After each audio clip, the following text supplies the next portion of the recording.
Apps distributed outside the Play Store will soon be tied to verified developer identities.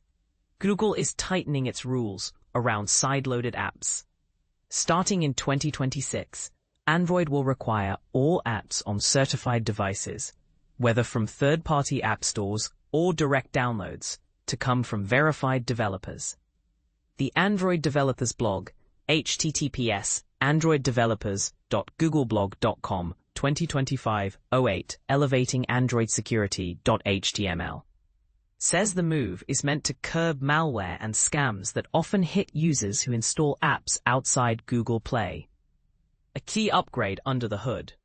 Verified creators mean better security source. Pexels, https://www.pexels.com, photo a man using computer 6804604. Soon Google will be able to tell you who this is, hypothetically. The change won't kill sideloading, but it does mean anonymous distribution is ending. Think of it as an ID check. Google won't scan the contents of every app you install, but it will require the publisher, whether an individual or a company, to have a verified identity tied to their account. That way, when a malicious app gets pulled, the same actor can't return under a new name the next day. Google cites some stark numbers to justify the shift. Its analysis shows malware is over 50 times more common. https: by September 2026, verified registration will be mandatory for sideloaded apps in Brazil, Indonesia, Singapore, and Thailand. Google plans to expand to more regions in 2027 and beyond.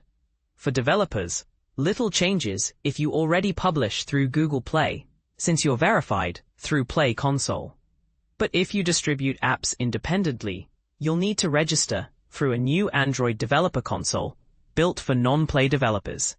Google says hobbyists and students will have lighter requirements than commercial developers, though details remain unclear. For Android users, the experience won't look different at first. You can still sideload APKs or install apps from alternative stores like Droidify. https://androidpolice/open source Android apps, simpler phone life, or the Samsung Galaxy Store /Samsung apps not pre-installed should try. The difference is that behind the scenes, the developer must pass Google's identity check. That detail matters. Google frames this as a balance between openness and safety. Whether you buy that depends on how much you trust Google to act as the gatekeeper of developer identities for Android. Either way, sideloading isn't going away. It's just about to get more official.